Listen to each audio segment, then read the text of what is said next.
Hey, what is up, everyone? Today we got a pretty unique story. It's narrated by Frederick Surrey. Get cozy and watch till the end, guys. There is a question that sits at the very heart of Warhammer 40,000. It is a question that has been debated in dim rooms and late-night forums, argued over codex pages and Horus Heresy novels, whispered by scholars and shouted by heretics.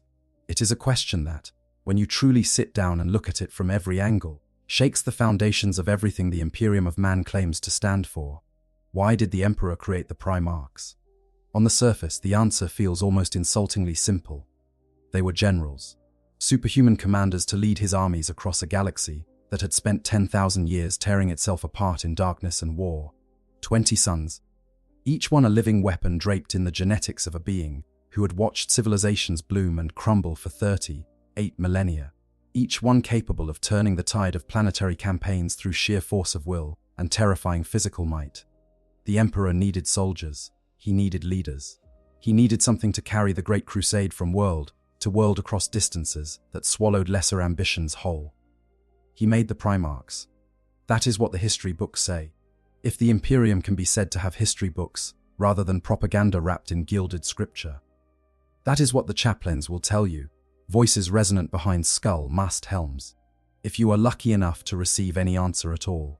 But the Imperium is a civilization built on half-truths and deliberate silence, held together by 10,000 years of unexamined assumption. And the closer you look at the official story, the more it begins to feel incomplete. Like a painting that, when you step close enough, reveals that large portions of the canvas were simply left blank and then covered with convenient shadow. Because the Emperor did not just want generals. He could have made more thunder warriors. He could have scaled up the custodians. He could have built his campaign on the vast armies of ordinary humanity that had already proven capable of winning the unification wars. Instead, he undertook something far more ambitious, far stranger, and far more dangerous than anything a purely military operation required. He traveled to a world called Molech and struck a bargain, somewhere in the dark between the stars and the soul of the universe. He combined his own genetic material with that of an immortal woman who understood the architecture of life itself in ways that few beings in history ever had. He imbued his creations with energies drawn directly from the warp, the same seething psychic ocean that births daemons and slowly erodes the minds of even the most capable warriors. And then he looked at these extraordinary beings he had made and called them his sons. There is something profoundly unsettling about that word, when you know what he actually thought of them.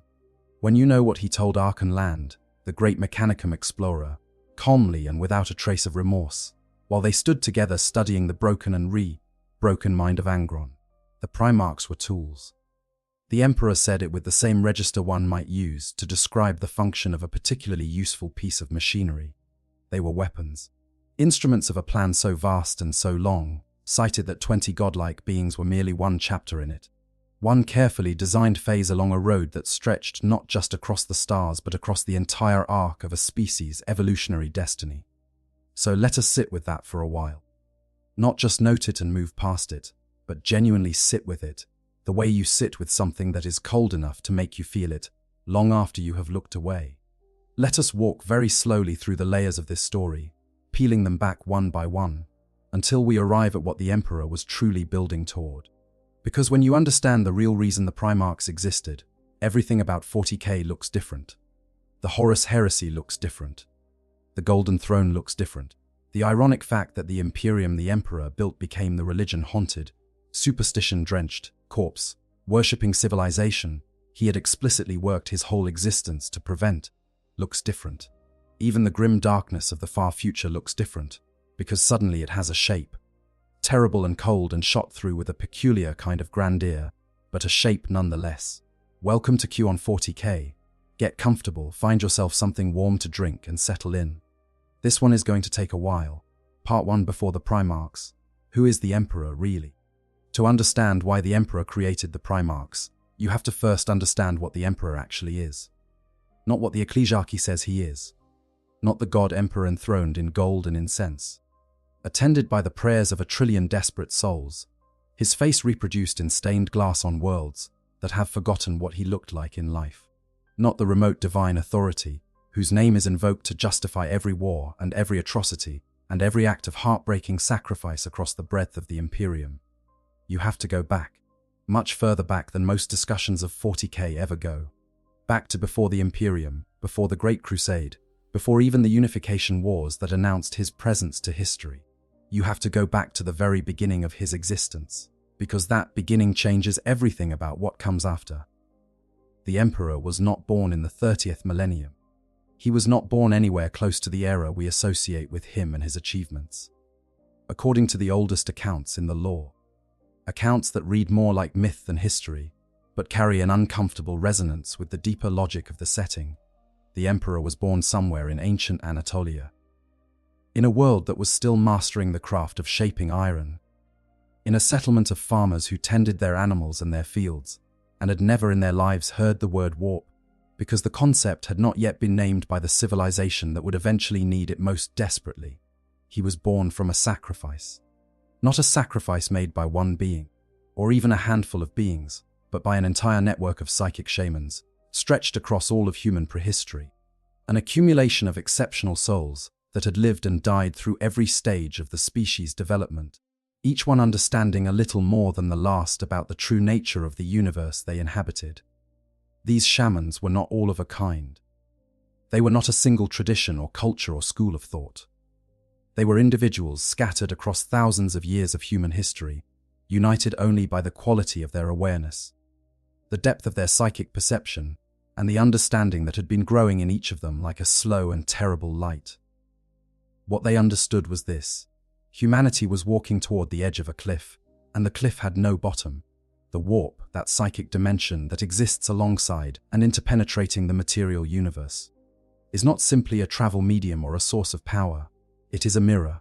It is a vast and ancient reflecting surface that captures the emotional output of every conscious being in the galaxy and amplifies it, concentrates it, gives it shape, and eventually gives it will. The chaos gods that 40K players know and fear, Khorne and Nurgle and Tzeentch and Slaanesh, are not external alien entities that invaded the galaxy from somewhere else. They are crystallizations of humanity's own emotional nature, grown vast and malevolent on the sheer volume of feeling that tens of thousands of years of conscious life had poured into the immaterial dimension. And humanity, as a species, was beginning to awaken psychically. The number of individuals born with a natural connection to the warp had been slowly growing for millennia, generation by generation, a quiet tide that would eventually become a flood. The shamans could see where that tide was going. They had walked through enough of human history to understand that the transition from a non-psychic species to a psychic one, if it happened without guidance, without structure, without the framework necessary to manage the opening of billions of minds to a dimension full of predatory intelligences, would be catastrophic. Not merely difficult, not merely costly, civilizationally terminal. And so they made a choice. They all died, simultaneously, their souls flooding out of their bodies in a single enormous rush, a wave of psychic energy so concentrated and so pure that the predatory entities of the warp, the things that are always watching and always waiting and always hungry for the bright burning of a human soul at its moment of release, were overwhelmed by it. They could not consume it. It was too much, too fast, too coherent in its purpose. And out of that sacrifice, channeled through the womb of a normal human woman in a normal human settlement in the hills above a river, a child was born, a child carrying within him the combined psychic weight of all those souls, a child whose body was altered even in the womb, whose genome was rewritten by the magnitude of the consciousness it was being asked to house, rendered effectively immortal by forces that science would not begin to describe for another 30,000 years. A child who would grow up in that Neolithic village, understand what he was before most children learn to walk, and begin the longest and most consequential solitary vigil in the history of the species. He would watch civilizations rise. He would watch them fall. He would walk through the Bronze Age and the Iron Age and the great classical civilizations of the ancient world, sometimes taking a role in history, sometimes merely observing, always learning. He walked through the dark age of technology as a ghost among gods, watching humanity extend itself across the stars with the arrogance of a species that has solved the problems of physical survival, but has not yet asked what lurks in the dimension there faster than light travel passes through. He watched the age of strife begin, watched the long night descend, watched the fragile network of interstellar civilization dissolve into chaos and isolation, and the specific horror of a million worlds, each facing their own darkness, with no one to call for help. Through all of it, he was thinking. Through all 38,000 years of watching and occasionally intervening, he was working on a problem that no one else in the history of the species had both the perspective to recognize and the will to address. The problem was not the chaos gods.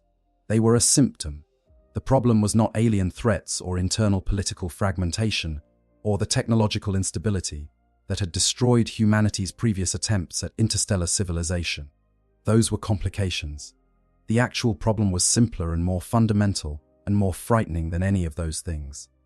The problem was that humanity's psychic awakening was inevitable. It was already happening, building momentum across thousands of years, and it could not be stopped. The question was never whether it would happen. The question was whether, when it reached full force, there would be anything left of humanity to experience it as an elevation rather than a destruction. The Emperor's answer to that question, the answer he had been working on since he first understood the problem, was everything he did from the Unification Wars forward. The Thunder Warriors were part of the answer. The Primarchs were part of the answer. The Great Crusade was part of the answer. The Webway Project was part of the answer. Everything, every apparently separate initiative and every seemingly tactical decision, was a component of a single enormously long-range response to the same underlying challenge. And the Primarchs were not the answer themselves. They were the means by which he bought enough time and built enough structure to make the answer possible. Part 2. The Age of Strife and the First Failure. The Thunder Warriors, the Emperor, did not begin with the Primarchs. That detail gets glossed over in casual discussions of 40K history. But it matters enormously, because the failure that preceded the Primarchs tells you exactly what the Emperor was trying to do, and why the intermediate steps were not enough. Before there were Primarchs, before there were Space Marines bending their knees before golden, armored demigods, before any of the mythology of the 30th Millennium's Great Crusade, there were the Thunder Warriors. And their story is a warning written in blood that echoes through everything that came after it, for those paying attention. The Age of Strife, which the lore also calls the Long Night, was a period of roughly 5,000 years during which humanity's interstellar civilization collapsed almost completely. Terra itself, the birthplace of the species, became a fragmented hellhole of competing warlords. The technology that had once been humanity's greatest pride was now divided among factions who used it for dominance rather than development. Mutant tyrants ruled continents. Techno-barbarians fought with salvaged equipment for control of resources that were slowly dwindling. The population was shrinking, ground down by the intersection of constant warfare, environmental degradation, and the psychic predation that leached vitality and hope from every community that lacked the protection of a strong enough wall or a cruel enough ruler. The Emperor had spent the Age of Strife watching from the shadows, moving through terror under various identities, helping where he could, withdrawing when his presence would cause more disruption than benefit. He had spent long centuries simply assessing the situation, mapping the power structures and the technological capabilities and the psychological state of a civilization that was losing its sense of what it had once been capable of. When he finally emerged openly, toward the end of the Age of Strife, the Unification Wars were not a spontaneous decision. They were the culmination of careful preparation.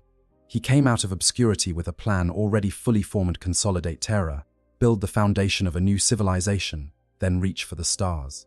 The Thunder Warriors were the primary tool of that first phase, and they were extraordinary. Physically, the Thunder Warriors were monsters in the best possible sense. Genetically modified warriors, massive and ferocious in ways that made even the brutalized soldiers of Terra's war, hardened nations look like children by comparison. The Emperor created them in groups organized into 20 legions, each numbered and named, each focused on a particular kind of warfare. They wore powered armor decorated with the Emperor's symbol of the thunderbolt and the raptor claw.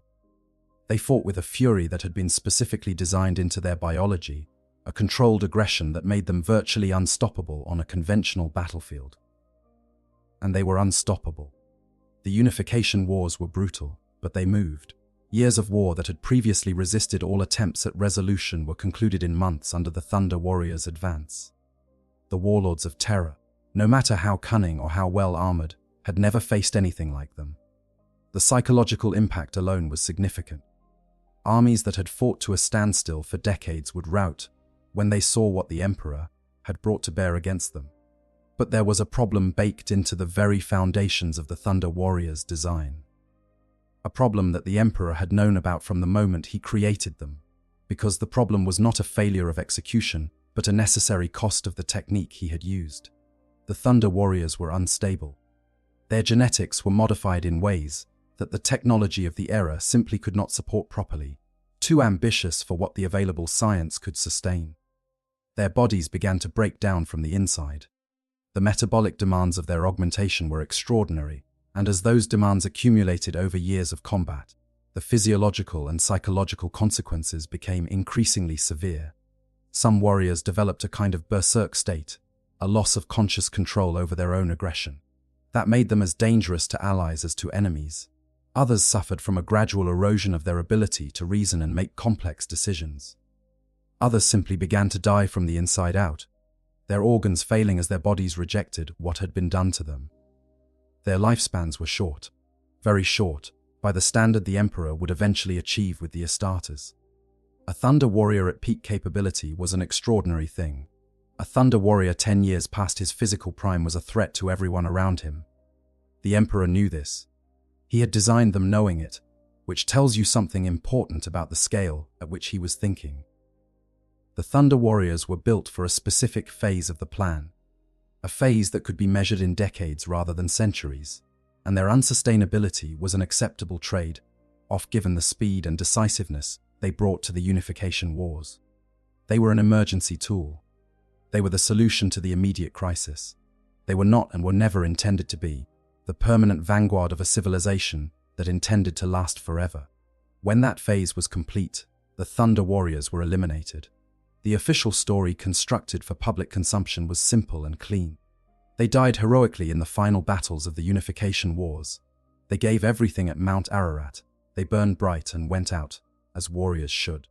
The narrative of noble sacrifice is appealing, and it served the political purposes of the new imperial order that was being built atop their bones. The reality was less clean. The Emperor had them killed, systematically.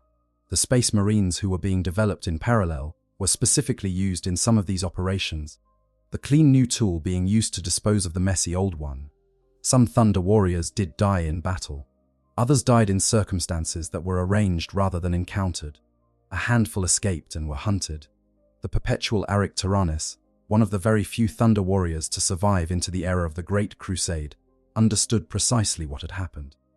The Emperor had used them for what they were worth, and then ensured they could not outlive their usefulness in any way that complicated the plans that came next. Hold that understanding in your mind. Hold it carefully, because it matters enormously when we get to the Primarchs. The pattern does not appear only once in the Emperor's history. It appears at least twice. It may have been intended to appear 3 times. But the Thunder Warriors also taught the Emperor something crucial about the limits of what he could accomplish with existing technology and existing knowledge. They proved that augmented human soldiers working in coordinated legions could conquer a planet. They proved that the right kind of warrior, designed with sufficient care and backed with sufficient organizational intelligence, could achieve things that regular armies simply could not. But they also proved that the fundamental genetic framework he had been working with was not capable of producing what he actually needed. To conquer Terra, he needed weapons. To conquer a galaxy and hold it, he needed something else entirely. Something stable. Something capable of enduring not just years of combat but centuries of it. Something that could function not just as a warrior but as a leader, an administrator, a symbol, a strategist, and an inspiration simultaneously, across distances of tens of thousands of light years and timescales that dwarfed any individual human life. To make that, he needed knowledge that the best minds of Terra could not give him. He needed to go somewhere else. Part 3 Molech. The bargain in the dark, there is a world called Molech. On the standard navigation charts it looks unremarkable. A night world, orbiting a star at a comfortable distance, covered in thick jungles that the noble houses who rule it have been hunting in for generation after generation. The population is small relative to most imperial worlds. The governance is feudal. The great walking war machines of the night houses are the only military force of note, and they are more than sufficient for the threats the world typically faces. but beneath the surface of Molech. Hidden from the population that goes about their lives above it in complete and apparently permanent ignorance, there is something that does not belong there. Something ancient. Something that predates not just the current inhabitants, but the entire history of human presence on the world, and possibly the history of the world itself as an inhabited place. A gate. Not a gate in the architectural sense, though it has been housed in stone at various points in its history, stone that has been built and rebuilt around it by different hands over different eras. A gate in the cosmological sense, a direct, physical connection between the material universe and the warp, a permanent tear in the boundary between what can be seen and measured and what is felt and dreamed and feared. Who created it originally is not known. The world has been there since before humanity discovered faster than light travel, and the gate was there before humanity arrived. Whatever civilization was sophisticated enough and reckless enough to construct something like this is long gone, swallowed by the indifferent mechanics of a galaxy that does not keep records. But the Emperor knew about it. During the dark age of technology, during one of the periods of his extraordinarily long existence, when he was moving through human civilization without revealing his true nature, he traveled to Molech. He went with a group of companions, several of whom were perpetuals, immortals like himself, who had chosen to walk alongside him rather than live out their considerable lifespans in isolation. One of them was named Olivia Shurika. They arrived on Molech aboard a one-way voidcraft, which is itself a meaningful detail. They did not bring a ship they planned to fly home in. They made arrangements for what they knew was going to happen, and they went in. The Emperor entered the gate. He went directly into the warp, without the layers of psychic protection that a ship's Geller fields would normally provide, without anything between his consciousness and the full, unmediated experience of the immaterial dimension with all its entities and its currents and its ancient, patient hungers. What happened on the other side of the gate is one of the most carefully constructed mysteries in all of 40K lore. The novels circle around it like boats around a whirlpool, getting close enough to give you a sense of the shape without ever coming close enough to go over the edge. Characters who know pieces of the story only share fragments, and those fragments rarely agree precisely enough to construct a definitive account. But enough is stated, across enough sources, that several things can be treated as close to established truth. The Emperor made a bargain. This is, to put it mildly, an uncomfortable thing to say about a being who is supposed to be the living embodiment of order and the Chaos God's greatest enemy. The Chaos Gods call him the anathema, a word that in their context means something like the absolute opposite, the being whose fundamental purpose is the negation of everything they represent. The idea that he went into their home dimension and made a deal with them has generated fierce debate in the lore community for years. But the evidence is substantial. The Farseer Eldred Olthran, one of the oldest and most perceptive minds in the galaxy, states that the Emperor used dark powers to construct the Primarchs. The Daemon Ingethel the Ascended, whose account is unreliable, but whose lies tend to be productive ones in the narrative sense, states that the Primarchs were created using forbidden sciences and arcane knowledge derived from the warp. And the passage in Vengeful Spirit, the Horus Heresy novel by Graham McNeill, is explicit on the point. The Emperor went to Molech, entered the warp gate, struck some form of deal with the entities he encountered there, and emerged with the knowledge and power required to create the Primarchs. The nuanced understanding, the one that most careful lore scholars arrive at after working through all the sources, is that the Emperor did not give anything of himself to Chaos. He was already, by any reasonable assessment, one of the most powerful psychic beings in the material universe. The idea that he needed the Chaos God's power added to his own does not hold up.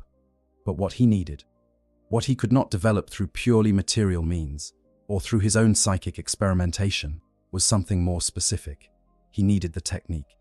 The technique of weaving warp energy directly into a living biological system. The technique of creating a soul that was larger than ordinary human souls, more radiant in the psychic dimension, stable enough not to be immediately consumed by the entities that prey on such things, but connected enough to the warp that it could draw on that dimension's energies without being destroyed by them. The technique of making something that was simultaneously human and more than human in the specific way that the Primarchs would eventually be. That knowledge could not be discovered through conventional genetic research. It required understanding the warp from the inside, in ways that even the Emperor had not yet achieved before his visit to Molech. What he offered the Chaos Gods in return is never clearly stated. The Chaos Gods themselves, through various intermediaries, imply that he promised them something significant, and then broke the deal, which is why they branded him the anathema and have worked to destroy him ever since. One interpretation, tentatively offered by some lore scholars, and consistent with the general pattern of the Emperor's behavior, is that he promised them, the Primarchs themselves, access to these new beings, the ability to reach into and influence them during the critical period of their formation. The scattering of the Primarchs, which we will come to shortly, might then represent both the Chaos Gods attempting to claim what they were owed, and the Emperor attempting to prevent that claiming, with neither side fully succeeding. What is clear is that Olivia Shureka was left on Molech after the visit, left behind for 38,000 years, the instruction being to watch the gate and close it if it was ever threatened. 38,000 years standing guard on a planet most of the galaxy had forgotten existed, waiting for the moment that something important enough to justify her vigil might happen. The Emperor returned to Molech at the height of the Great Crusade. He brought 4 of his Primarch sons, the Lion L. Johnson, Jagatai Khan, Fulgrim and Horus. He spent 111 days on the world, conducting what appeared to be a standard operation of Imperial compliance, then left and used his psychic might to wipe the memory of the visit from the minds of every being who had accompanied him. Not just the sensitive or embarrassing details. All of it, the entire 111 days, the whole experience of Molech, gone from the minds of 4 Primarchs and the soldiers who had accompanied them. Why? If the visit was purely administrative, there was nothing worth hiding. The only reason to scrub an entire experience from the memories of your most trusted lieutenants is because the experience contains something that, if known, would change the nature of those relationships. The gate was the secret worth keeping. The fact that there was a gate worth keeping secret was itself a secret worth protecting. Horus eventually discovered the truth anyway. This is if you believe the Emperor was playing a much deeper game, entirely possible to interpret as deliberate. The gate's existence was hidden, but not so thoroughly hidden that a motivated and suspicious agent, equipped with the resources of half the Chaos Gods, could not eventually find it. Horus found it. He went through it. He emerged with what he believed was the truth of his father's history, the secret bargain and the broken promise, and that belief, whether accurate or a carefully designed chaos lie, was one of the key pillars of his fall. If the Emperor wanted Horus to go through that gate, and there is a case to be made for exactly that, then the visit to Molech with the Primarchs, the imperfect memory wipe, the decade of subtle leaving of trails was not paranoia or failure but architecture. The trap being built around a bait he had placed there 38,000 years earlier. But we are getting ahead of ourselves. For now, what matters is that Molech is the origin point of the Primarchs, in a sense that goes beyond the merely technical. It is where the Emperor acquired something that made possible what came next. And what he acquired was not just biological technique. It was the capacity to do something that should be fundamentally impossible, to take aspects of his own enormous, ancient world, shaping soul and partition them. To create 20 vessels, each capable of holding and expressing one facet of what he was, each one a fragment of the Emperor given independent life and form. Part 4. The Primarch Project. 20 pieces of God. The laboratories were vast, deep, and hidden. They existed beneath what would eventually become the Imperial Palace. Carved into the bedrock under the Himalayan mountains by armies of workers who were not permitted to understand the full scope of what they were building. The Emperor had been collecting expertise across the whole of the Unification Wars, drawing in geneticists and biologists and gene rights from every conquered territory. Some who came willingly because the chance to work on problems at this scale was the dream of any scientist worth the name. Others who came because the alternative was not offered. The project had a name, the Primarch Project. It began formally in the 29th millennium, while the Unification Wars were still progressing toward their conclusion, which tells you something about the timeline. The Emperor was creating his 20 sons while simultaneously fighting a global war of conquest. Maintaining the political relationships that were being forged in the aftermath of each campaign, constructing the institutional architecture of the Imperium, and continuing to power the Astronomicon that made the whole venture possible. He did not do these things sequentially.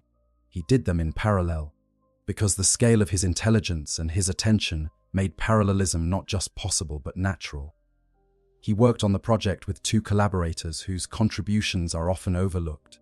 The first was a woman named Amara Start, director of the Imperial Biotechnical Division, one of the most gifted purely human geneticists who had ever lived.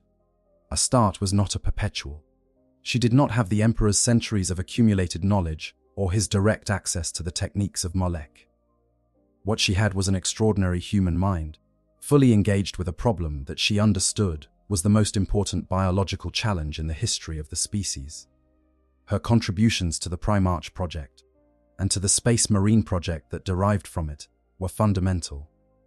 When she eventually concluded that the loss of the scattered Primarchs had doomed the entire program to failure, the depth of her despair reflected how much of herself she had poured into its creation. The second collaborator was Erda, and Erda is where the story gets stranger and considerably more complicated. Erda was a perpetual, an immortal like the Emperor himself. She had been one of his closest companions for a very long time, walking alongside him through multiple eras of human history, contributing to the long project of understanding what humanity was and what it might become. She was also a geneticist of a kind that transcended the discipline's normal boundaries. Her understanding of life's architecture was not purely scientific, but also instinctual in the way that only an immortal who had spent centuries observing living systems could develop. For the Primarchs to be what the Emperor needed them to be, his genetics alone were not sufficient. The Emperor's DNA was extraordinary, yes, but the specific quality that the Primarchs required, the quality that would make their souls enormous and radiant, rather than merely large and brilliant, required a different kind of genetic contribution. What Erda's genetics added to the Emperor's was never fully explained in biological terms in the lore, but the effect is clear. Combining the Emperor's and Erda's genetic material in the accelerated gene, culturing chambers of the Himalayan labs produced something that neither source alone could have created. This makes Erda, in a functional sense, the mother of the Primarchs. The lore acknowledges this carefully in multiple sources, and it sets up a tragedy that is all the more devastating for how quietly it plays out. Because while Erda gave the Primarchs something of herself, the Emperor gave her nothing of comparable significance in return. He excluded her from their development. He kept her away from the children that carried her genetic contribution, as if her continued involvement might contaminate some carefully planned outcome. And the anger and grief that built in her over the years she watched these beings, her sons in a meaningful biological sense, being prepared for a role she found increasingly monstrous, eventually broke something in her. But we will come back to that. The Primarchs were grown in accelerated gene, culturing chambers that bore no resemblance to natural development.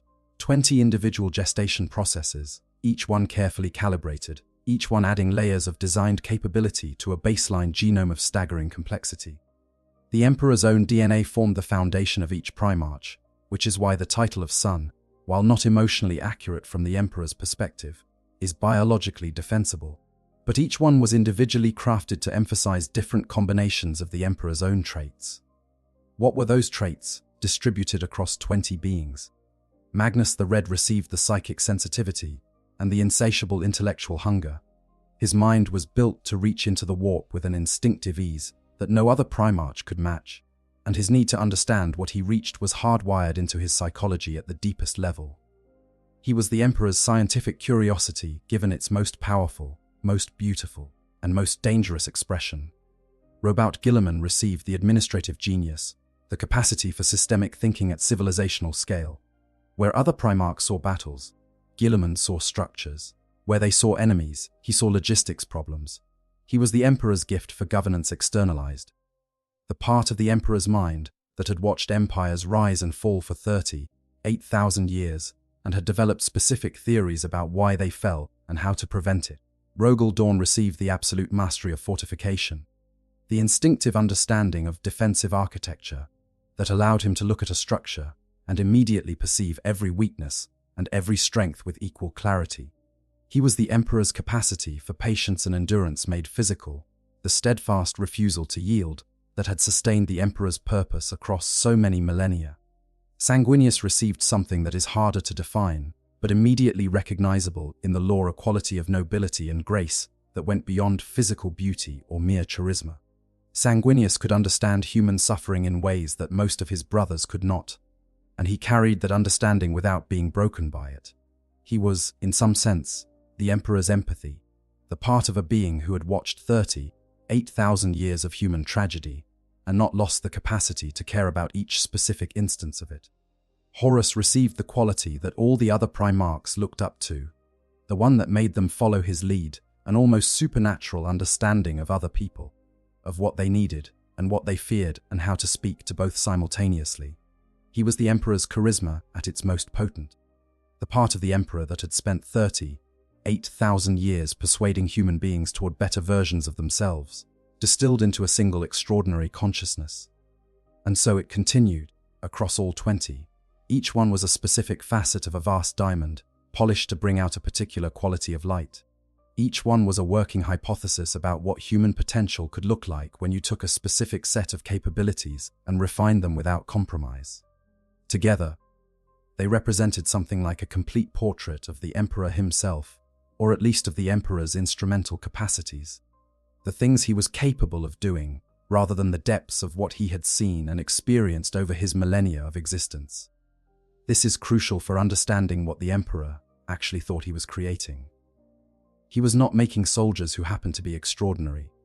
He was distributing portions of himself across 20 vessels that could act with independence and authority in the field, while drawing on the same fundamental quality of intelligence and capability that he himself possessed. The Primarchs were not tools in the sense of hammers or weapons in the crude sense of arrows. They were extensions. They were the Emperors were given sufficient individuation to operate across a galaxy without waiting for instruction. That is why the warp, imbued nature of their genetics mattered so much.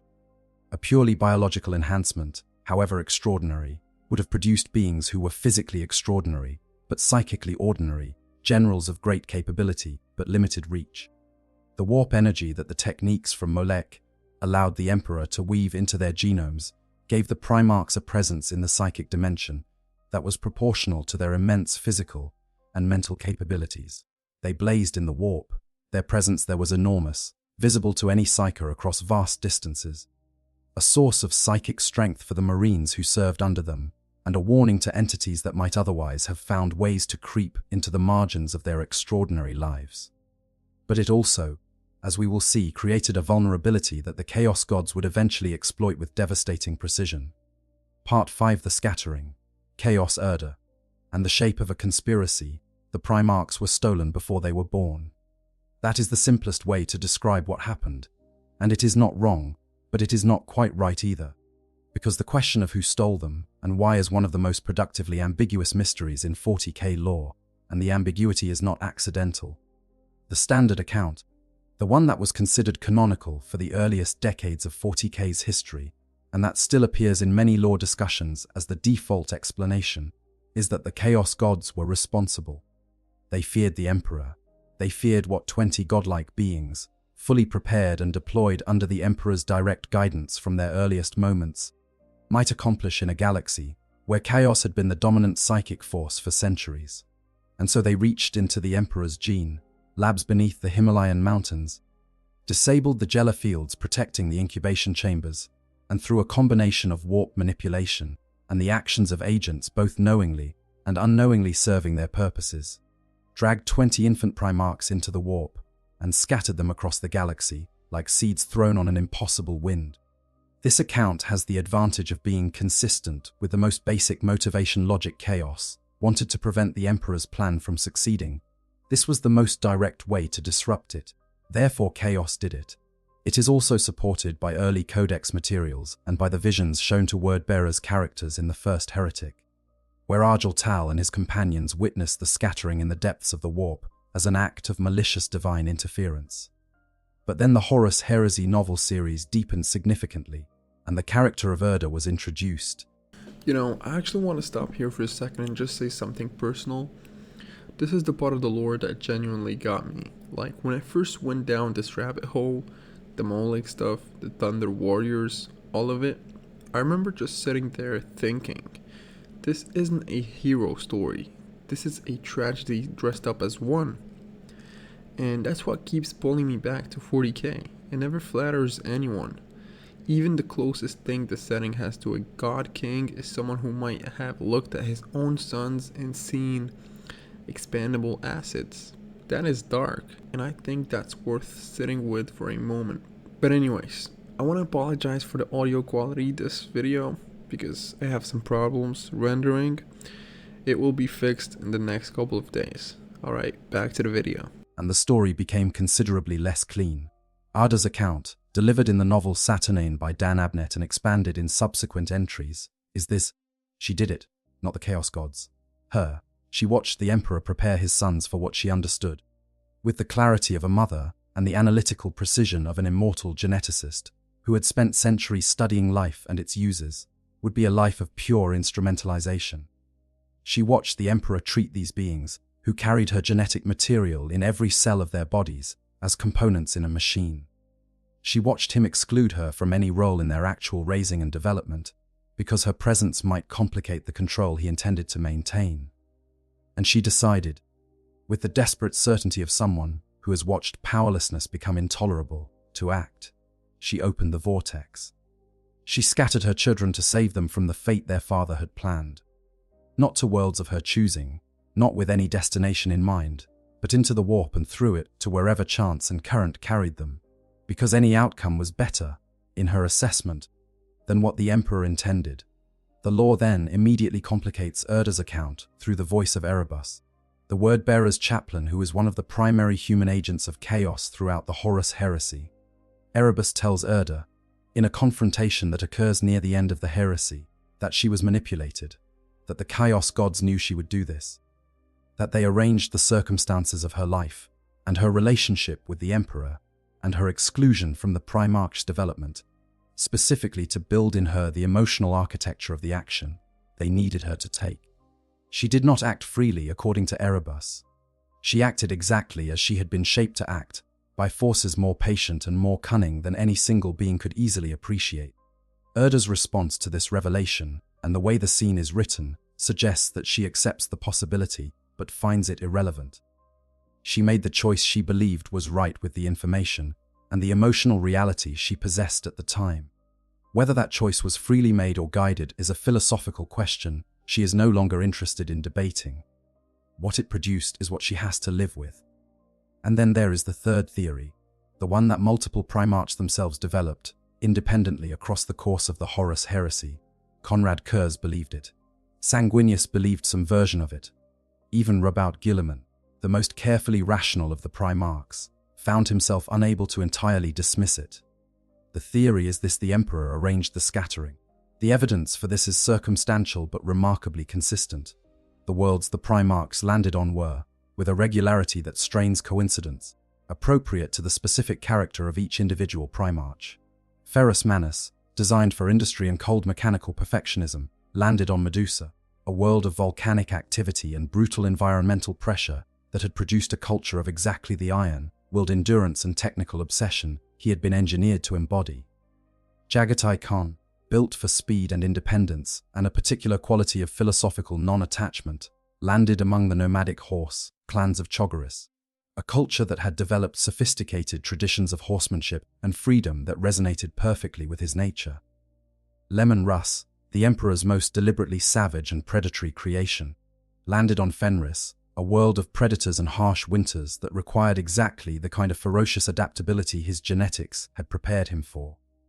A being with 8,000 years of psychic foresight and the demonstrated ability to guide events across centuries without appearing to be doing so could have arranged those placements. A being who left a perpetual guardian on a specific world for 8,000 years on the possibility that someone might eventually need to close a portal there could certainly have ensured that 20 infant Primarchs landed where he wanted them. The emotional logic is equally compelling. The Primarchs who emerged from their homeworlds were not the tools the Emperor had designed. They were deeper, stranger, more genuinely capable in certain ways and more genuinely vulnerable in others. They had been formed by adversity in ways that planned development could never have replicated.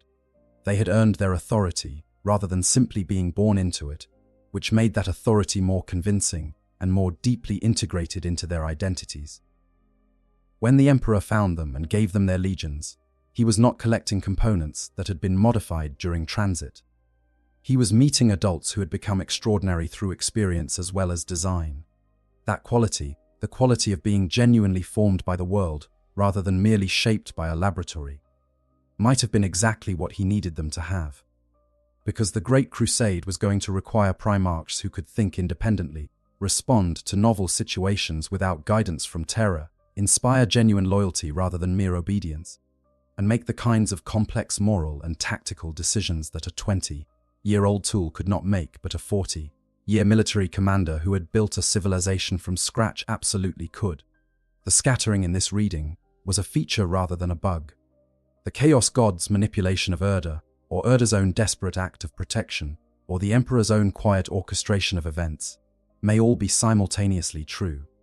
The galaxy is big enough and the warp is strange enough for multiple causalities to coexist in a single event without any of them being false. What matters is that 20 infant Primarchs were scattered, that they grew up in the dark without their father, and that who they became in those years shaped everything that followed. Part 6. The Official Reason. Generals of the Great Crusade. Before we continue peeling back layers, let us give the official explanation its full and proper due. Because the official explanation is not simply a cover story, it is the actual first layer of truth, and it is substantially true. The Great Crusade was genuinely one of the most ambitious undertakings in the history of any civilization that has ever existed in any story ever told. The sheer scale of what it attempted, and what it actually achieved for roughly 2 centuries, is staggering.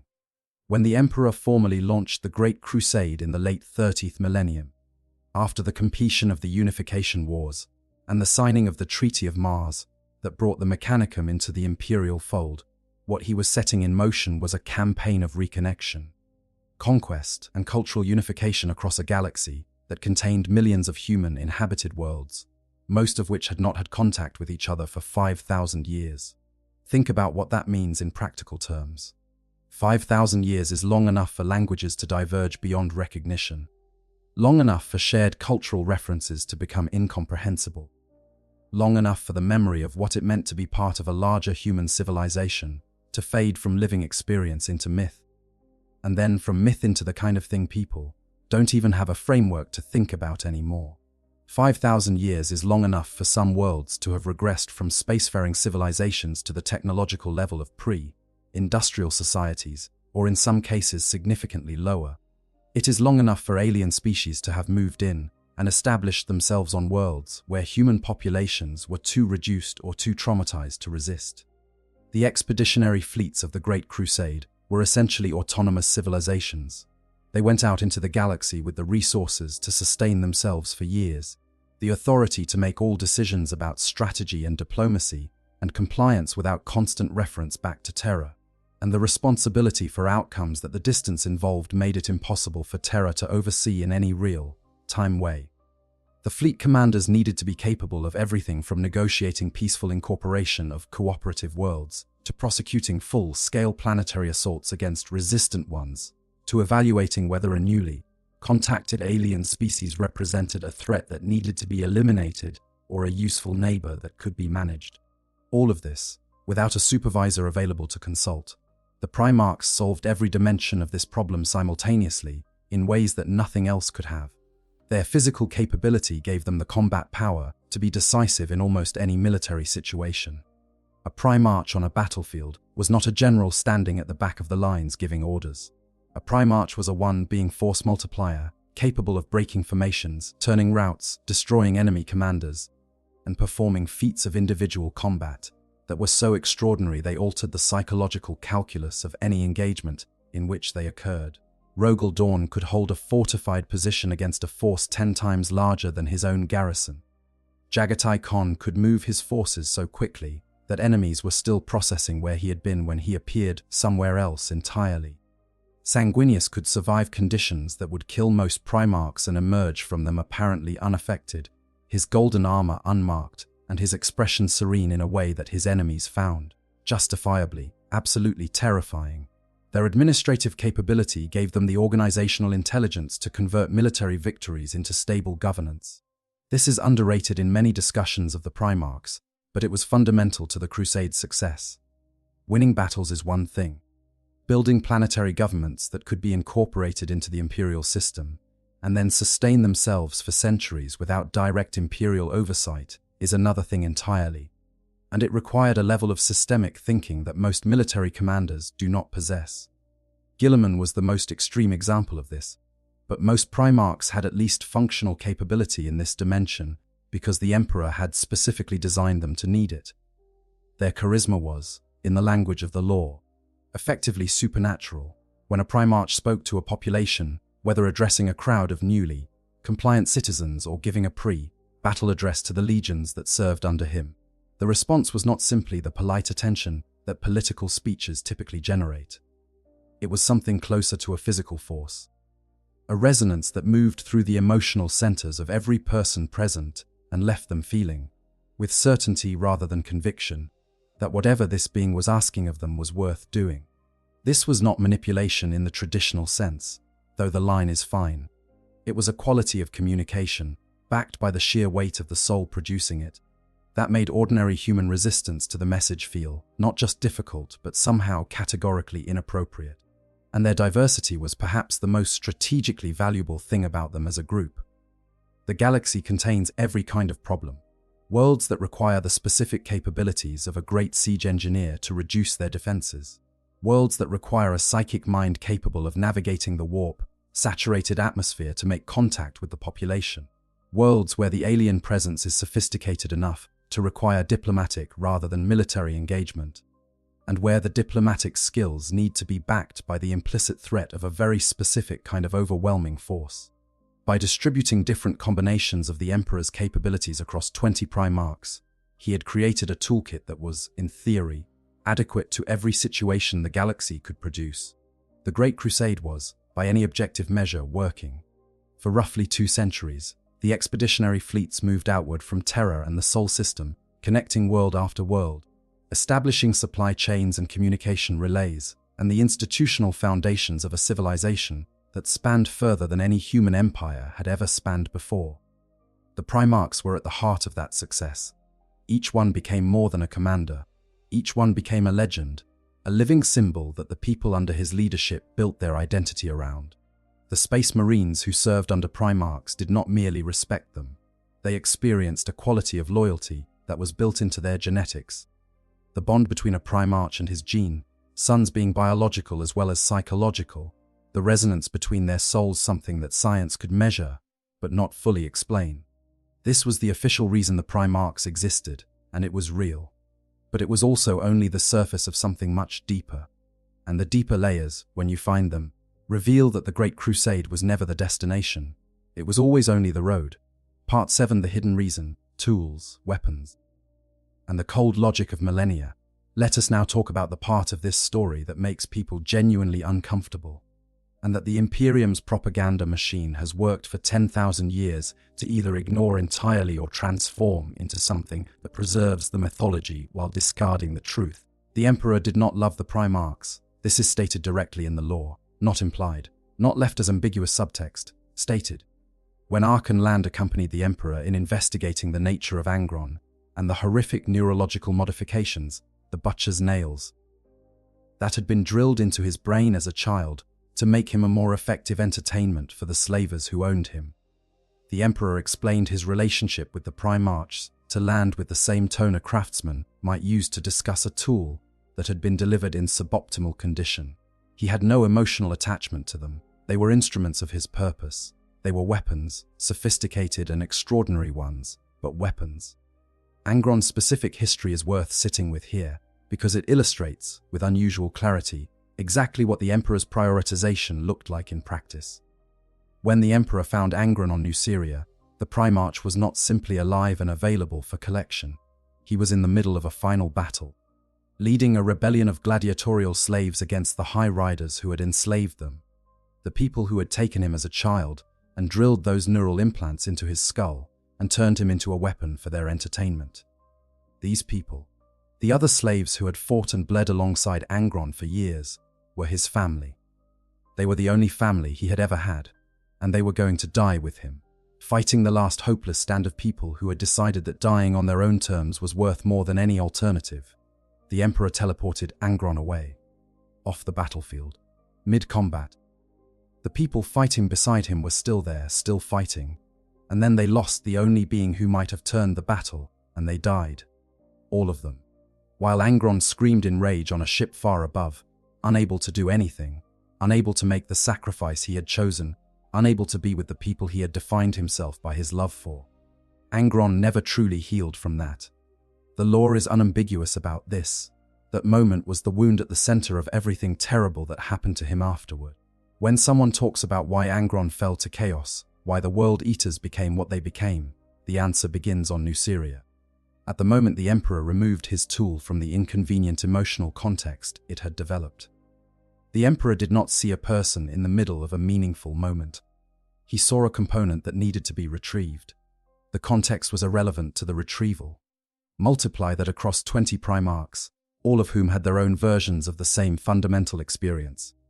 The father who arrived claiming the role of father, long after the formative years were over, who asserted his authority over lives that had developed their own complex histories without him, who gave them armies and purpose, and the particular cold warmth of someone who values your function highly, and then proceeded to be consistently unavailable when what they actually needed was presence. The Primarchs were not children who grew up with a distant father. They were adults who discovered, in middle age, that the person who had designed them had specific plans for what they were for, and that those plans had very little to do with what they had become.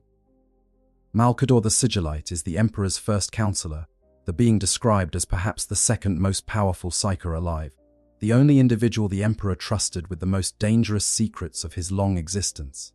And Malcador, in one of the most chilling moments in the entire Horus Heresy novel series, confesses to another character something that illuminates the Emperor's actual design for the Primarchs. According to Malcador, the Emperor intended to do to the Primarchs exactly what he had done to the Thunder Warriors. Use them for the phase of his plan that required their particular capabilities, and then dispose of them. Not through massacre, perhaps through a more managed form of managed obsolescence. But Malcador states explicitly, if ambiguously, that both he and the Emperor deliberately worked to create tensions between the Primarchs, to agitate and push and create the friction that would eventually lead some of them to become unmanageable.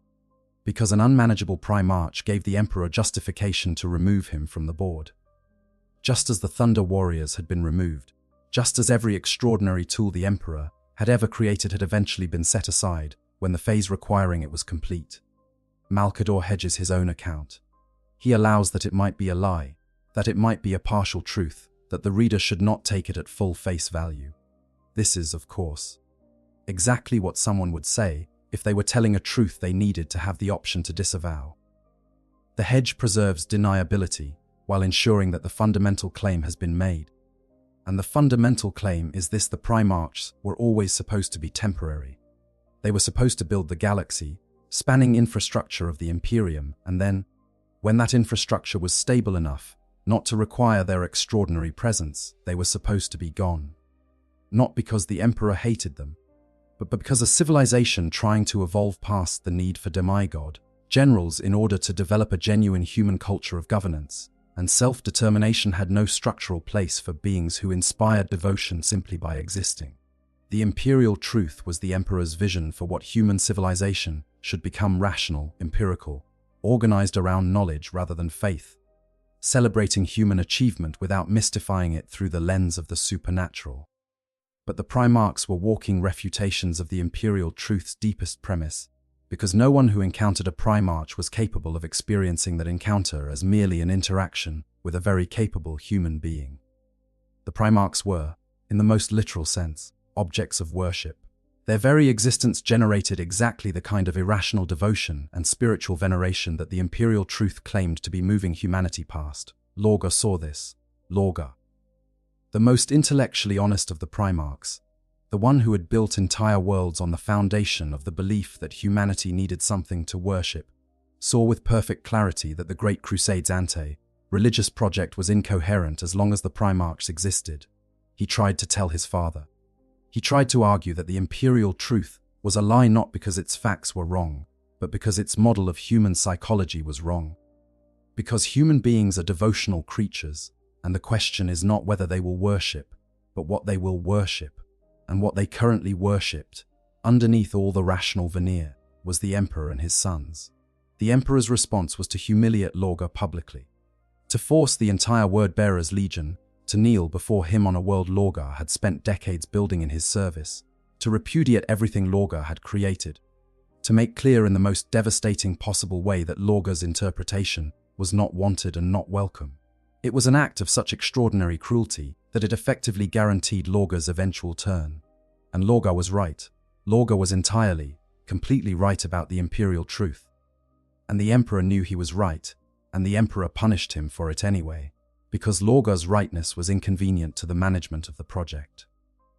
This is the emperor at his most troubling, not evil in the traditional sense, not cruel for the pleasure of cruelty, but so certain of the necessity of the long plan, so deeply committed to the outcome that justifies every means, that individual beings in his vicinity, even his extraordinary sons, are experienced primarily as variables rather than as people. Part 8. The warp genetics. Why Burning Bright has a coast. The techniques the emperor acquired at Malek allowed him to do something that human science alone could never have accomplished. He created beings who existed genuinely and simultaneously in both the material universe and the warp. Not merely human beings with an unusually strong psychic connection to the immaterial dimension, though that is one way to describe it. Something qualitatively different. The Primarchs' souls were categorically larger than ordinary human souls, not just brighter but structurally different, capable of sustaining a kind of presence in the warp that ordinary psychers could only approach during moments of extreme psychic exertion, and that would burn out an ordinary human mind in hours. This dual existence was designed. It was not a side effect or an accident of the creation process. The emperor specifically wanted beings who could operate in psychically saturated environments without being destroyed or corrupted by them, who could channel warp energy in the field without the training and scaffolding that human psychers required, who could face demonic entities and not be overwhelmed by the sheer weight of the psychic assault that accompanied such encounters. But the technique that gave the Primarchs this extraordinary psychic stability also, in an irony that cuts deep, made them potentially vulnerable to a specific kind of attack that ordinary humans were largely immune to. Because the Primarchs' souls were so large and so integrated with the warp, and because the warp responds to and amplifies emotional states, a profound enough emotional wound in a Primarch did not merely produce grief or anger in the way it would in a normal person. It created a resonance in the warp, a psychic echo of the damage that the entities of the immaterial dimension could reach into and use as a point of leverage. Ordinary humans were too small, their warp signatures too dim, for this kind of targeted exploitation to be practically useful. The Primarchs were large enough to be found, precise enough in their emotional architecture to be specifically wounded, and important enough to be worth the effort. This is why the scattering mattered so much to Chaos strategically, regardless of who actually caused it. Primarchs raised under the Emperor's direct supervision, shaped by the controlled environment of his laboratories, and then deployed immediately into the purpose they had been designed for, would have had fewer of the specific kinds of wounds that Chaos could exploit. They might have had different ones, wounds of artificiality or alienation from the humanity they were meant to lead. But they would not have had the wounds of specific personal loss, of betrayal by the very homeworld you grew up loving, of the particular grief that comes from having built something over decades only to have it taken or destroyed. Horus's wound was the specific fear that his father did not truly love him, that the honor and position and affection were performances serving the Emperor's purpose rather than genuine relationship. It was a wound he carried from before he was found, a scar from the Chthonian hive gangs where everything was transactional and love was always conditional on usefulness. The chaos influence that worked on him during his illness on Davin did not manufacture this wound. It found it, and it opened it wider, and it showed him visions tailored to make the worst possible interpretation feel like the most truthful one. Magnus's wound was his desperate need to prove that knowledge was not the enemy, that the psychic gifts he and his legion possessed were not dangers but tools, that his father's restrictions on the use of sorcery were misguided and could be overridden by good intentions.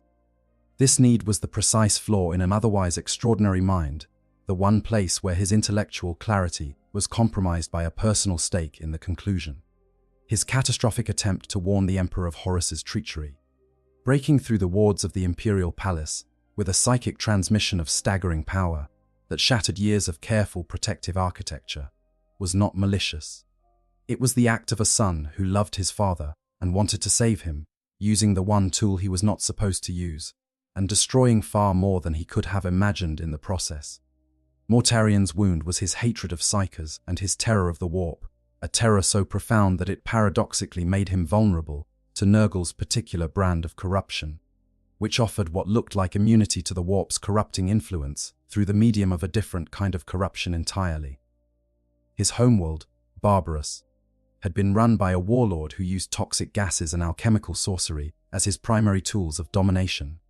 Mortarion had spent his formative years fighting against those specific horrors, and the psychological imprint of that fight was indelible. Chios did not have to work very hard to turn Mortarion. It just had to wait until the circumstances arose that made his wound perfectly targetable. 20 Primarchs, 20 specific vulnerabilities. 20 different keys to doors that the Chaos Gods had 30 years of the Great Crusade to find and study before the moment came to use them.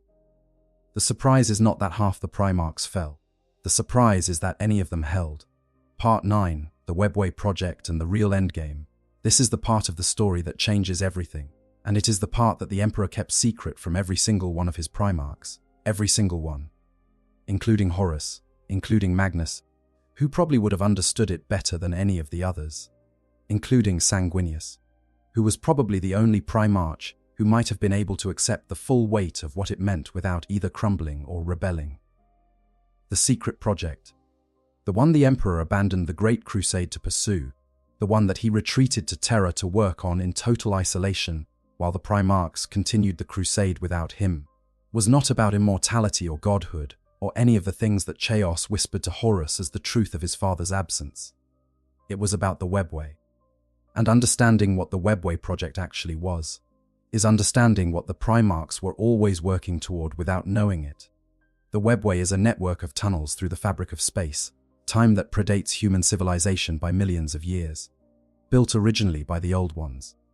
That ancient race of beings who were involved in some of the most significant events in the galaxy's history, and then maintained and used by the Elder across the millennia of their civilization's dominance. The Webway is exactly what it sounds like, a web, threaded through the galaxy, connecting distant points through passages that exist outside both normal space and the warp.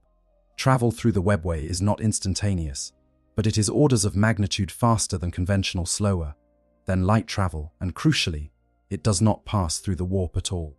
Think about what that means. Think about everything that is terrible about warp travel in 40K, the Chaos Gods and their servants lurking in the currents, the Jellifields that have to be maintained, or everyone aboard a ship dies horribly, the navigators whose hereditary mutation allows them to guide ships through a dimension where physics does not apply in any reliable way, the constant existential risk of warp storms that can delay a journey by months or centuries, or permanently swallow a fleet without leaving any trace. All of that, every single aspect of it, is a consequence of humanity's reliance on the warp for faster than light travel. The warp is the Chaos God's home dimension.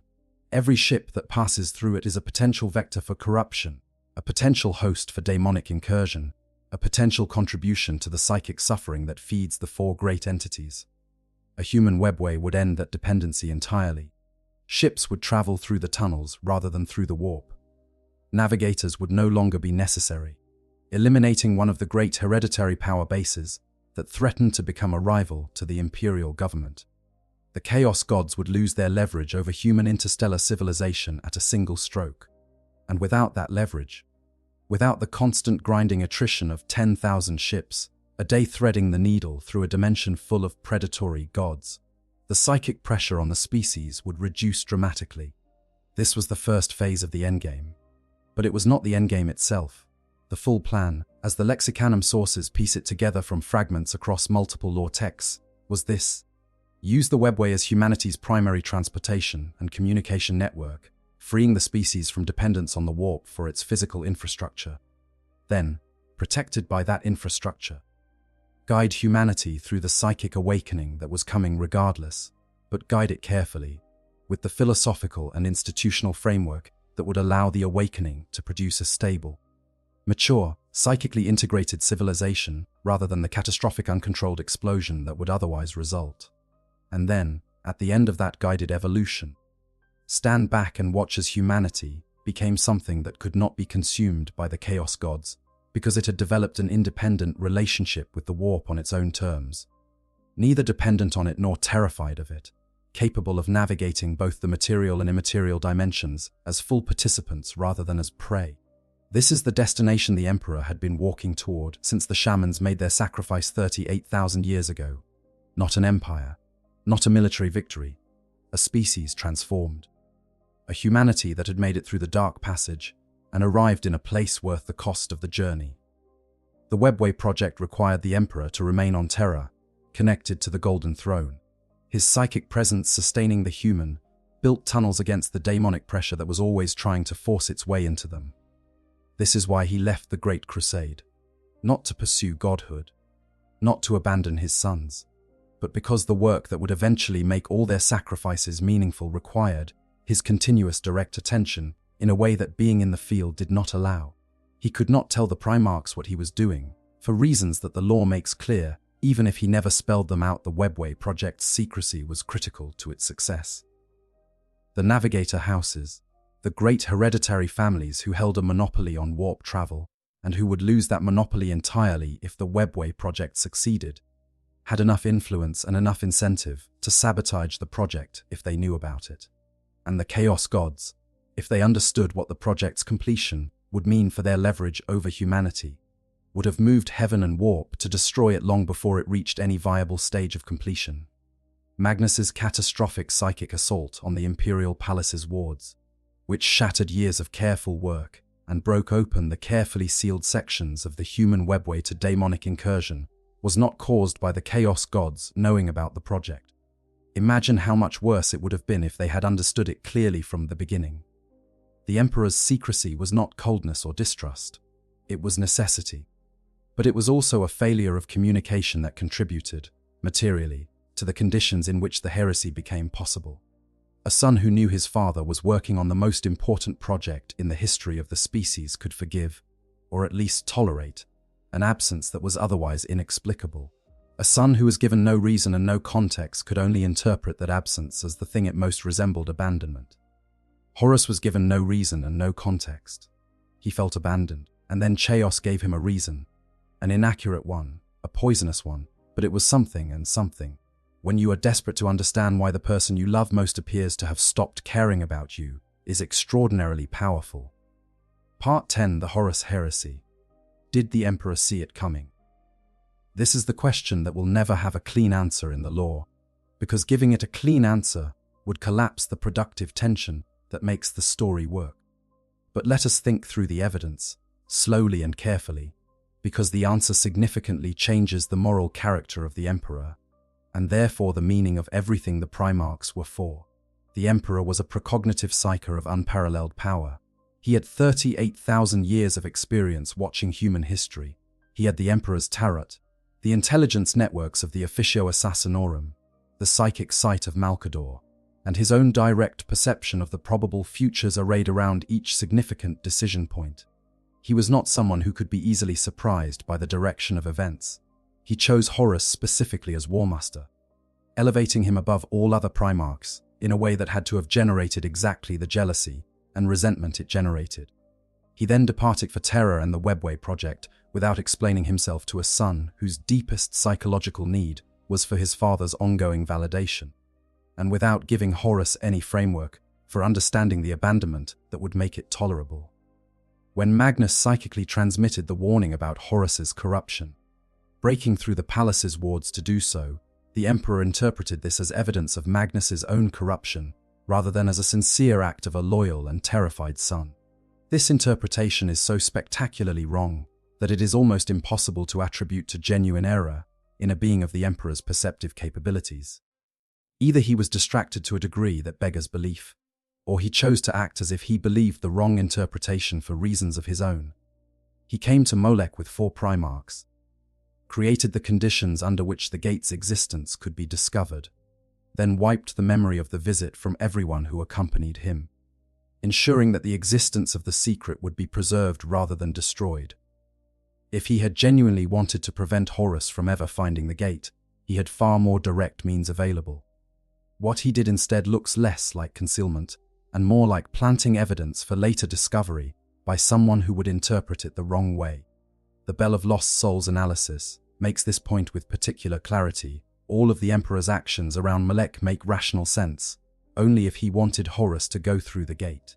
Not because he wanted the heresy, but because he wanted Horus to claim what was beyond the gate, the power that the Chaos Gods had built up in those tunnels. Power that represented exactly the kind of concentrated chaos energy that could have eventually been deployed against the Webway project or against Terra in more subtle ways. By making that power available to Horus, and then placing Horus in a position where his fall and subsequent assault on Terra was inevitable, the Emperor created the conditions for a direct confrontation in which he could destroy the Warmaster and obliterate even his soul from the warp, eliminating the power that Chaos had invested in him permanently. The cost was civilization scale. It was billions of deaths in the fighting across the galaxy. It was the destruction of the Webway project through Magnus's intervention. It was the Emperor's own physical death, his body destroyed to the point where it could only be kept vaguely functional through the Golden Throne's extraordinary mechanisms and the sacrifice of 1,000 psychic levs a day. It was the loss of the active Emperor as a guiding force in the material universe. If this was a plan, it was one that cost more than any sane plan should cost. But the Emperor's vision of acceptable cost had been calibrated across 8,000 years of watching civilizations burn and rise and burn again. He may have looked at the alternative, a heresy that happened on Chaos's terms rather than on his own, and concluded that the version he could partially control was less catastrophic than the version he could not. Or he may not have planned it at all, and the heresy may have been a genuine disaster that cost him more than he ever intended, and the Golden Throne may be exactly the tragedy it appears to be rather than a step in a longer process. The lore is written to sustain both interpretations simultaneously, because both of them are true to different aspects of the Emperor's character, as it has been developed across decades of 40K writing. What is clear, regardless of which interpretation you prefer, is that the heresy ended the Primarchs as an active force in the galaxy in ways that were strikingly convenient for the Emperor's long-term project. Not all of them. Gilliman survived, and Lyons L. Johnson and several others. But the heresy removed the majority of the Primarchs from the board, separated them from their legions, broke the legion structure itself through the Codex Astartes, and transformed the political landscape of the Imperium in ways that made a dominant role for any surviving Primarchs structurally impossible. The Primarchs were gone, not all of them, not permanently, but functionally, as a governing force in the shape of the Imperium, they were done. And in their absence, the imperial cult that the Emperor had explicitly prohibited grew and spread, and became the defining cultural institution of a civilization that now worshipped the man who had commanded them not to worship him. Which is, when you think about it, either the most catastrophic irony in the history of any fictional universe, or a plan that worked exactly the way it was supposed to. Part 11. The Real Legacy. A species still becoming here is, where the story reaches for something that the lore has been building toward with extraordinary patience. Not a conclusion, because the story is not concluded.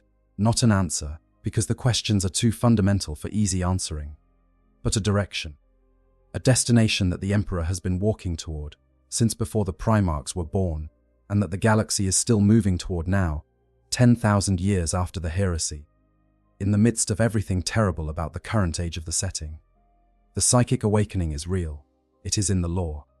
The number of human psychers being born each generation has been accelerating, and has been accelerating for as long as anyone has been tracking it. The warp presence of the human species as a whole grows with every generation, each increase imperceptible on its own, but unmistakable when viewed across the kind of timescale the Emperor habitually operates on. Something is happening. The transformation that the Emperor understood was coming, when he first looked clearly at the structure of the universe, is coming. The chrysalis is moving, and in recent lore, in the aftermath of the gathering storm, and the opening of the Great Rift, and the return of rowboat Gilliman and the Lion L. Johnson, there are signs that the plan, whatever form it currently takes, is still running, Visions of a golden child appearing on astropathic relay networks across the Imperium. Something that might be the Emperor's compassion, cast from himself as a sacrifice to destroy Horus, beginning to coalesce into something independent and active. The psychic awakening producing individuals of unusual power and unusual stability who suggest, tentatively and with every possible caveat, that what the Emperor hoped humanity would eventually become is still a possibility rather than a lost cause. The Primarchs, even dead and fallen and scattered as they are, remain part of this. Their gene seed, distributed across thousands of Space Marine chapters, keeps the memory of what they were alive in a form that interacts with the biological and psychic nature of every Marine who carries it. Their legends, transmitted through the lore and the traditions of their successor chapters, are a form of institutional memory that shapes the culture of the Imperium even in their absence. Guilliman is back in the material universe, doing what Guilliman does, rebuilding systems and pushing them towards something that works, trying to update the Emperor's project for the circumstances of the 41st rather than the 30th millennium. The Primarchs were the means. The species was always the end. And the species is still here, battered and diminished and trapped in a civilization that would horrify the Emperor if he could see it clearly, but alive. Still fighting. Still producing individuals of extraordinary capability and extraordinary commitment. Still, 10,000 years later, not yet consumed by the darkness that pressed in from every direction. That is not nothing. In a universe as unforgiving as 40K, that is almost everything. Part 12. The question that remains: there is a version of the Emperor that is essentially right about everything that matters. His understanding of humanity's psychic evolution is accurate. His assessment of the Chaos God's nature and ambitions is accurate. His conviction that the guided transition he has been working toward is the only alternative to catastrophic uncontrolled awakening is supported by everything the setting shows us about what happens to psychic species that do not manage their own development carefully. He may, in the coldest and most honest assessment, have made all the choices that gave humanity its best possible chance of getting through the dark passage intact. But there is another version of the Emperor that is a being who created 20 people, called them tools, allowed them to love him without loving them back with anything like equivalent depth. Watched them develop the very wounds that would eventually be used to break them, and made minimal effort to address those wounds, because addressing them would have complicated the project. And then watched the heresy unfold, and may have done so without the horror a father would have felt. Because fathers have emotional stakes in their children that the Emperor apparently did not. Both versions are true. That is 40K. That is the Emperor, a being so ancient and so committed to a purpose so vast that the individual tragedies surrounding him register, at some level, as acceptable costs, and yet a being who is demonstrably capable of something that looks enough like love, in the right circumstances, that you cannot dismiss his humanity entirely. The Primarchs were extraordinary. The things they accomplished, the worlds they built and the armies they led, and the civilizations they founded and the ideas they articulated, remain present in the galaxy long after most of them are gone. The Great Crusade was genuinely one of the most remarkable achievements in the history of the setting, and the Primarchs were genuinely the reason it reached the scale it did. They were worth making, in the purely functional sense, but they were also people, in the most specific sense that word carries. Beings with histories and loves and wounds, and the particular kind of complex psychology that comes from having been shaped by experience as well as design. They were not simply the tools the Emperor intended. They became something more than that, something genuinely strange and magnificent and heartbreaking. And the tragedy of the Horus heresy is in many ways the tragedy of what happens when you build people for a purpose, and then the people become more than the purpose can contain. The Emperor created the Primarchs to build an empire, to lead a crusade, to buy time for a project so vast that no single human mind could fully comprehend it. He created them to be the most powerful military commanders in human history, yes. He created them to demonstrate humanity's potential, to seed the galaxy with the institutional and physical foundations that would outlast any of them, to serve as proof of concept for the evolutionary destination he had been pointing toward for 38,000 years. But he also, whether he admitted it or not, whether he could consciously acknowledge it or not, created 20 versions of what he himself might have been if he had grown up differently. 20 beings who carried his blood and his ambitions and his peculiar quality of soul. 20 beings who looked at him and called him father. The Emperor created the Primarchs for many reasons. The official reason, the military one, is true.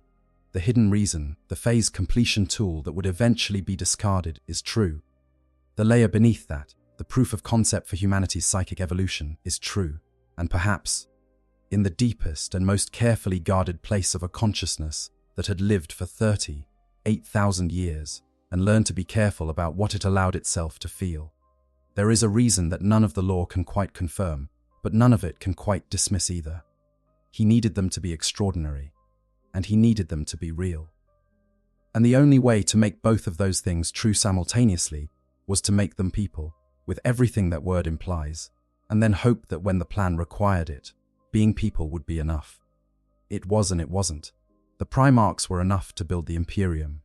They were not enough to survive it intact. The heresy burned through them like fire through dry grass, leaving behind exactly the consequences that chaos wanted and the Emperor may have needed, depending on which version of the Emperor you believe in on a given day. And 10,000 years later, in the grimdark, in the far future where there is only war, the question of what the Primarchs were really for is still being answered. Slowly, painfully, one crusade at a time, one resurrected Primarch at a time, one psychic awakening and one new saint and one impossible act of human determination at a time. The Emperor created the Primarchs, and what they became, in the space between the design and the destiny, is the story that 40K has been telling for 40 years and has not yet finished. The war goes on, the plan goes on, and in the spaces between the bolt of fire and the prayers and the endless grinding tragedy of the Imperium, something is still moving toward a destination that was chosen before any of us were born. The Emperor protects, whatever that means, however it has to be done, for as long as it takes. Thank you for spending this time in the dark with me. This is the kind of 40K topic that rewards going slowly, sitting with each layer as you find it, because the setting is built to sustain exactly this kind of gradual revelation. The more you look at the Emperor's actual motivations, the more the whole architecture of the law reveals itself as something that was thought through with remarkable care and patience, even across decades of additions and retcons and evolving author perspectives. If this video found something useful for you, if it gave you a new way to think about the Primarchs or the Emperor or the shape of the story we are all following together, that is all any of this is for. Drop your thoughts in the comments. Tell me where you disagree, where the theory breaks down for you, what you think I missed or got wrong, which Primarch story you think cuts the deepest when you look at it through this lens. I read everything, and if you are new here and you found this somehow welcome, this is what we do on Warhammer 40K. Long, quiet, thorough, atmospheric. Subscribe if that sounds like your kind of thing. Until the next one, the Emperor protects. I hope you guys enjoyed the story. Make sure to hit the subscribe, like, share button, whatever you want. Give me some feedback if there's any. And yeah, sleep well.